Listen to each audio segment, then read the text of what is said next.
नमस्कार विद्यार्थी मित्रांनो आणि पालकांनो, कानगावकर कोचिंग आणि काउन्सिलिंग सेंटरच्या युट्यूब चॅनलमध्ये तुमचं स्वागत आहे. आज आपण बघणार आहे सेंट्रलाइज्ड ॲडमिशन प्रोसेस म्हणजे 12वी नंतरची जी ॲडमिशन प्रोसेस आहे, याकरिता विद्यार्थ्यांना कोणते कागदपत्र म्हणजे डॉक्युमेंट्सची गरज आहे. Centralized admission process medical, engineering, pharmacy, agri, law, nursing, MBA, MCA, B Ed या सगळ्या सेंट्रलाइज्ड ॲडमिशन प्रोसेससाठी एक डॉक्युमेंटची ड्रिल असते आणि मी प्रत्येक वर्षी बघतो at the time of admission विद्यार्थ्याकडे काही ना काही डॉक्युमेंटची अपूर्तता असते, पूर्ण डॉक्युमेंट नसतात. त्यामुळे या वर्षीच्या विद्यार्थ्यांना अशी फजिती व्हायला नको, म्हणून शेवटपर्यंत हा व्हिडिओ बघा आणि अजूनपर्यंत जर तुम्ही आमच्या चॅनलला सबस्क्राईब केलं नसेल, तर लवकरात लवकर सबस्क्राईब करा. जेणेकरून शेवटच्या ॲडमिशन प्रोसेसपर्यंत तुम्हाला आम्ही नेहमी मदत करत राहू. चला तर विद्यार्थी मित्रांनो, आता बघू आपण सेंट्रलाइज्ड ॲडमिशन प्रोसेस करिता लागणारे डॉक्युमेंट्स. डॉक्युमेंटमध्ये सगळ्यात महत्त्वाचं डॉक्युमेंट जे आहे, ते आहे कास्ट सर्टिफिकेट. विद्यार्थी जेव्हा ॲडमिशन त्याच्या रिझर्व्ह कॅटेगरीच्या कोट्यामधून अप्लाय करतो, ओबीसी, एन-टी, एस-बी-सी, व्ही-जे, एस-टी, तर त्याला कास्ट सर्टिफिकेटची गरज पडते. ॲडमिशन प्रोसेस 2 प्रकारची असतात. स्टेट गव्हर्नमेंटची वेगळी आणि सेंट्रलची वेगळी. महाराष्ट्रात म्हणजे कोणत्याही स्टेटमध्ये महाराष्ट्रात जर तुम्हाला ॲडमिशन घ्यायची असेल, तर तुम्हाला महाराष्ट्रातलं कास्ट सर्टिफिकेट लागेल. पण जसं एन-आय-टीची ॲडमिशन प्रोसेस असते, जोसा ॲडमिशन प्रोसेस किंवा सेंट्रलाइज आणि मेडिकलची ऑल इंडिया लेव्हलची ॲडमिशन प्रोसेस असते, तिथे तुम्हाला सेंट्रलच्या कास्ट सर्टिफिकेटची गरज पडते. तर जे विद्यार्थी सेंट्रल ॲडमिशन प्रोसेसला कंडक्ट करणार, त्यांना सेंट्रलचं कास्ट सर्टिफिकेट असणं अनिवार्य आहे. लक्षात ठेवा. आता यात काही विद्यार्थी असे जे ओपन कॅटेगरीचे आहे, पण ई-डब्ल्यू-एसमध्ये मोडतात. तर त्यांना ई-डब्ल्यू-एस सर्टिफिकेटची पण गरज पडते. ठीक आहे. दुसऱ्या नंबरचं डॉक्युमेंट आहे, हे आहे विद्यार्थ्याचं non criminal certificate. Non criminal certificate जे आहे, हे ओबीसी, एस-बी-सी, व्ही-जे, एन-टी या कॅटेगरीच्या विद्यार्थ्यांना लागतात. एस-सी, एस-टी किंवा ई-डब्ल्यू-एस या कॅटेगरीच्या विद्यार्थ्यांना नॉन क्रिमिनल सर्टिफिकेटची गरज नाही.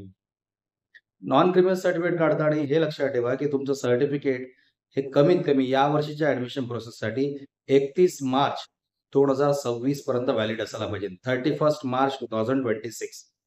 ठीक आहे. त्याच्यापेक्षा जास्त असेल तर फारच छान, पण ॲट लीस्ट 31 मार्च 2026 पर्यंत ते व्हॅलिड असायला हवं.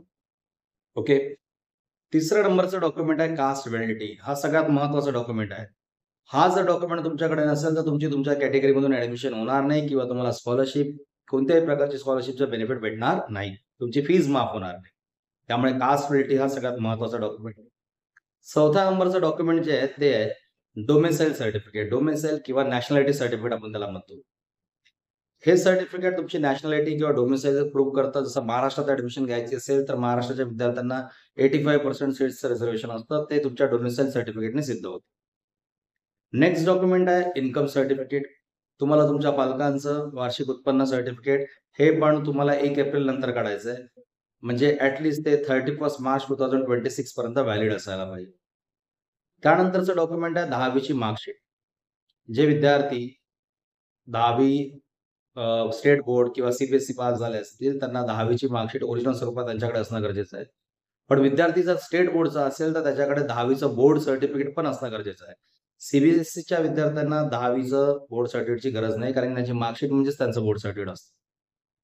त्यानंतर असतं तुमचं 12वीची मार्कशीट, जे तुमच्या 12वीचा रिझल्ट ऑनलाईन लागल्यानंतर 7-8 दिवसात तुमच्या कॉलेजमध्ये येऊन जातं. त्याच्यानंतर डॉक्युमेंट आहे आधार कार्ड. आधार कार्ड हे तुमचं अपडेट असायला हवं. स्पेलिंग वगैरे सगळं व्यवस्थित असायला हवं त्याच्यावर. तुमचा ॲड्रेस वगैरे. त्यानंतर आहे तुमचं कॉलेज लिव्हिंग सर्टिफिकेट. 12वी पास झाल्यानंतर तुम्हाला तुमच्या कॉलेजमधून तुमचं लिव्हिंग सर्टिफिकेट मिळतं. तर लिव्हिंग सर्टिफिकेट स्वीकारताना काही गोष्टीची काळजी घेणं गरजेचं आहे. जेव्हा तुम्हाला कॉलेजमधून लिव्हिंग सर्टिफिकेट दिलं जातं, तिथेच काउंटरवरच चेक करा, लिव्हिंग सर्टिफिकेटवर तुमचं पूर्ण स्पेलिंग व्यवस्थित आहे की नाही. त्यानंतर तुमचं जन्माचं ठिकाण, तुमची जात म्हणजे कास्ट, तुमची डेट ऑफ बर्थ, तुमचं रिलिजन हे सगळं व्यवस्थित दिलं आहे की नाही. मदर टंग, कारण की बरेचसे विद्यार्थी किंवा बरेचसे कॉलेज असे आहे जिथे लिंग्विस्टिक मायनॉरिटी कोटा असतो. म्हणजे मायनॉरिटी लँग्वेज जसं हिंदी भाषिक, सिंधी भाषिक असं या टाइप आणि रिलिजन मायनॉरिटी कोटा पण असतो. त्यामुळे तुमचा धर्म जो रिलिजनचा कॉलम आहे, तिथे धर्म लिहून आहे की नाही, हिंदू, ख्रिश्चन जे काही असेल ते. हे झाले बेटा तुमचे पूर्ण अकॅडमिक डॉक्युमेंट. आता एंट्रन्सशी रिलेटेड. तुम्ही ज्या कोर्ससाठी जी एंट्रन्स दिली असेल, त्या सगळ्यांच्या मार्कशीट तुमच्याजवळ असणं गरजेचं आहे. उदाहरणार्थ जे-डब्ल्यू मेनची मार्कशीट, जे-डब्ल्यू ॲडव्हान्स जर ॲडव्हान्स दिली असेल तर, कोणी नीट दिली असेल तर नीटची मार्कशीट.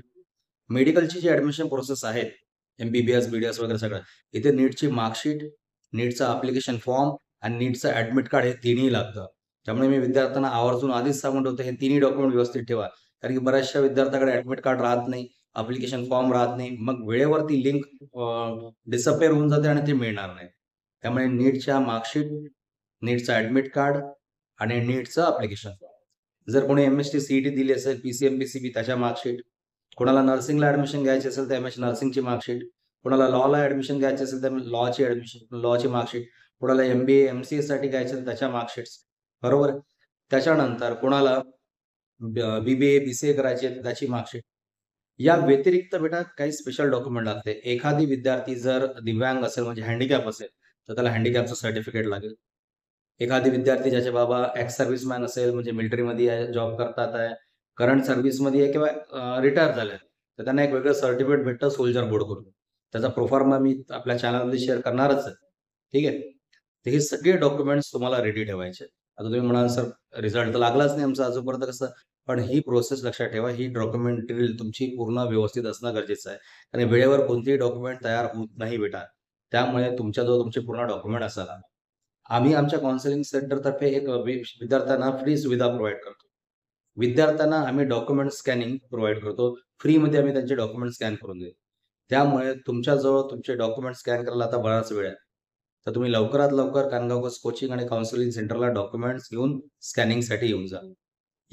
याचा फायदा असा आहे, की एखादी डॉक्युमेंट कमी असेल तुम्हाला आताच माहिती पडेल आणि सेंट्रलाइज्ड ॲडमिशन प्रोसेसच्या वेळेस जसं आमच्या काउन्सिलिंग सेंटरला फार गर्दी असते.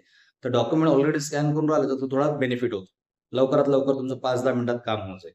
आता तुम्हाला प्रश्न पडला असेल, "सर आमचे काही डॉक्युमेंट तर तयारच व्हायचे, जसं मार्कशीट्स यायच्या आहेत, आमचे एंट्रन्सचे रिझल्ट लागायचे आहेत." काही अडचण नाही. जे सध्या तयार असेल तेवढे स्कॅन करून घ्या. तेवढा वेळ तुमचा वाचेल. आणि यात तुमचं कास्ट सर्टिफिकेट स्पेलिंग चुकी असेल तर आम्ही तुम्हाला त्वरित सांगू. आता तुमच्याजवळ वेळा चेंज करू शकता. तुमचे इन्कम सर्टिफिकेट म्हणा, डोमिसाईल, नॅशनॅलिटी कुठेही 10वीच्या मार्कशीट स्पेलिंगचा प्रॉब्लेम असेल तुम्ही आता करेक्ट करू शकता.